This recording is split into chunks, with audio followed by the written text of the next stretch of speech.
Friends है TVS Jupiter scooty BS4 वाला model है। तो इस स्कूटर में पूरा पेट सर्विसिंग करने वाला है हम लोग। साइड का जो पैनल वगैरह सब हम लोग ओपन किया कि उसका टोल टाल हो गया है, मेटल का आता है। इसको भी अच्छे से मटाई करके इसको रेडी कर रहे हैं। तो दोस्त इस स्कूटर में एक प्रॉब्लम आता है कि रियर शॉकर इसका फेल हो जाता है। पीछे का जो रियर शॉकर फेल होने से क्या होता है, बहुत सारा प्रॉब्लम आ जाता है। चलिए आपको दिखाता है। ये रियर शॉकर हम लोग गैब्रियल का लगाया, ठीक है, नया ऐड कर दिया। यहाँ पे देख सकते हैं वॉल सील वगैरह सब लीकेज हो गया, वो भी हम लोग नया ऐड करेंगे।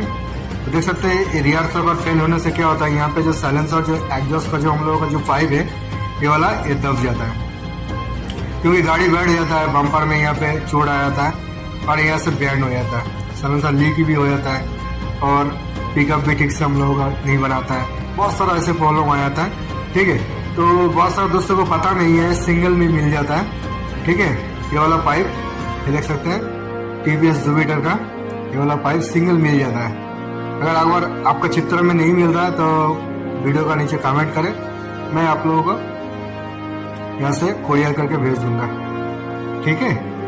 अगर किसी को लाएगा तो ठीक है, अगर नहीं मिल रहा है तो ठीक है। ज़्यादा प्राइस नहीं है, 300 रुपये इसका प्राइस है। तो यहाँ से कट के हम लोग इसको नया ऐड करेंगे। ये देखिए, तो देख सकते हैं ग्राइंडिंग से हम लोग काट रहा है और इसको अच्छे से हम लोग अभी पहले फिट कर लेंगे, ठीक है। ये वाला जो पाइप होता है पहले फिट कर लिया, अभी इसका अंदर दे दिया। देखिए यहाँ पे हम लोग वेल्डिंग कर देंगे, हम लोगों का प्रॉब्लम सॉर्ट आउट हो जाएगा। देख सकते हैं वेल्डिंग कर रहा है अभी, ठीक है। देखिए अच्छे से यहाँ पे वेल्डिंग करेंगे।